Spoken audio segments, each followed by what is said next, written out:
Manchester United fonce sur Casemiro. Bonne nouvelle pour Dani Ceballos et les dernières actus sur le Real Madrid. C'est la revue de presse de Real France. C'est parti.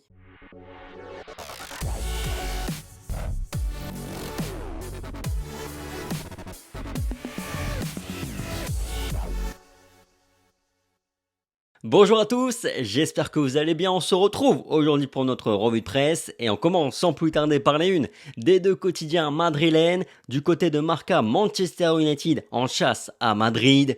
À la une du quotidien madrilène, le club anglais en grande difficulté en ce début de saison cherche un nouvel élan grâce au mercato. Casemiro et Joao Félix font partie des objectifs du club mancunien. Du côté de As, intouchable avec le visage de Dani Ceballos, l'Espagnol a décidé de rester à Madrid. Ancelotti croit qu'il n'y a pas meilleur relève que lui pour Luka Modric et il lui a promis du temps de jeu cette saison. Le club étudie désormais l'idée de le prolonger, lui dont le contrat se termine en 2023. Commençons par la grosse information du jour avec ce désespoir de Manchester United qui pousse le club anglais à chercher à faire un ou des gros coups sur le marché des transferts. Le club anglais est à la recherche de joueurs qui donnent de la consistance à un projet qui ne prend pas, apprend-on dans Marca. Joao Félix et Casemiro sont les deux cibles du club anglais, une information confirmée par de nombreuses sources depuis hier, et notamment Fabrizio Romano qui assure que Casemiro est, je cite, la cible rêvée de Manchester United. Le club anglais a approché le Real via des intermédiaires, mais pour le moment, pas d'offres officielles qui ont été faites.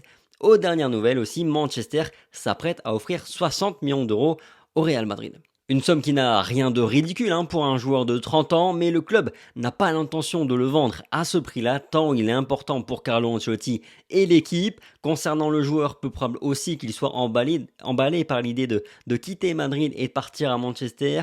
Donc à mon avis, aussi bien pour convaincre le Real que Casemiro, il va falloir aligner les chiffres, les gros chiffres du côté de Manchester United. Question du jour, à quel prix vous accepteriez de vendre Casemiro? Dites-moi un petit peu dans l'espace commentaire, je suis très curieux d'avoir votre point de vue là-dessus et puis on en reparle demain.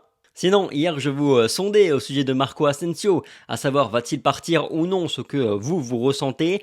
J'étais moi plutôt sceptique jusqu'à il y a quelques jours encore, mais j'ai quand même j'ai envie de croire que si le Real et Carlo Ancelotti maintiennent un petit peu cette ligne, à savoir le laisser complètement de côté sur la touche, je pense que d'ici la fin de l'été, d'ici le 1er septembre, Marco Asensio pourrait prendre conscience du fait qu'il doit partir pour son bien à lui et en vue de jouer la Coupe du Monde. Et puis je me dis aussi que les clubs anglais font toujours de grosses folies sur la fin du marché des transferts. C'est là qu'ils s'agitent le plus. Alors je me dis pourquoi pas, il y en a bien un qui va jeter son dévolu sur Marco Asensio.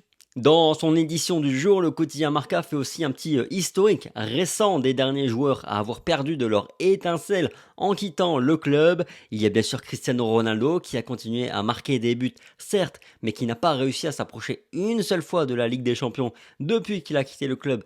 Pendant ce temps-là, le Real Madrid, lui, est redevenu roi d'Europe. Il y a Ozil aussi, qui est parti à Arsenal en toute fin de mercato à l'époque, suite à l'arrivée de Isco à Madrid. Alors l'Allemand n'a pas été mauvais du tout avec Arsenal.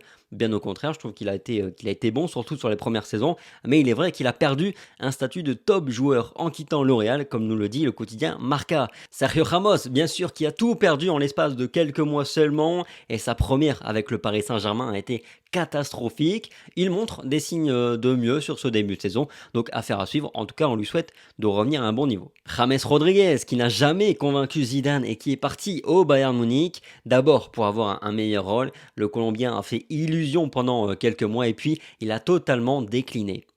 Raphaël Varane aussi qui partage ses heures sombres aux côtés de Cristiano Ronaldo, même si le français était quand même déjà moins bien sur sa dernière saison avec le Real Madrid, il faut bien le dire, ce nouveau challenge ne lui a pas encore permis de véritablement se relancer. Marca nous parle aussi de Gareth Bale, bon c'est quand même un cas un petit peu particulier ici, de l'instabilité de Alvaro Morata et du départ de Xabi Alonso à l'époque, survenu juste avant que le Real Madrid fracasse tout en Ligue des Champions. On bascule à présent dans les pages du quotidien AS avec des nouvelles de Dani Dani Ceballos. C'est Queda, titre le quotidien madrilène. Ancelotti est convaincu qu'il est le profil idéal, en tout cas le plus proche de celui de Luka Modric dans son effectif. Et oui, ça crève les yeux, on en parlait déjà la saison passée, on se demandait pourquoi il jouait si peu. L'Andalou est très engagé et motivé, souligne le quotidien AS. Dans cette histoire, l'Italien a été clé puisqu'il a convaincu Ceballos de rester à Madrid en lui disant qu'il aurait du temps de jeu cette saison. Et c'est vrai qu'il a déjà démontré sur les premiers matchs de la saison. Je ne m'y attendais pas et c'est une super nouvelle en tout cas parce qu'à mon avis, Dani Ceballos est vraiment un profil qu'il fallait conserver car il s'agit d'un joueur au profil très différent de Camavinga, Tchouaméni et Fede Valverde. Le quotidien AS rapporte que le Real envisage maintenant de le prolonger parce que son contrat se termine en 2023, vous le savez, et c'est ce qui va se passer, je pense, pour au moins ne pas le perdre gratuitement l'été prochain. À part ça, Nottingham Forest veut Alvaro Odriozola, nous dit le quotidien AS. Le club promu en Première Ligue est très actif sur le marché des transferts cet été, et le Madrilène pourrait être le suivant sur la liste, espérons-le, parce que Carlo Ancelotti ne compte absolument pas sur lui, et même moi qui étais quand même plutôt favorable à ce qu'on le conserve dans l'effectif parce que petit salaire et parce que il prendra pas une grande place. Ce que j'ai vu contre le FC Barcelone sur la petite demi-heure m'a fait comprendre qu'il n'avait pas évolué dans son jeu, donc c'est mieux qu'il parte. As nous dit aussi que son style de jeu est plus adapté au modèle anglais.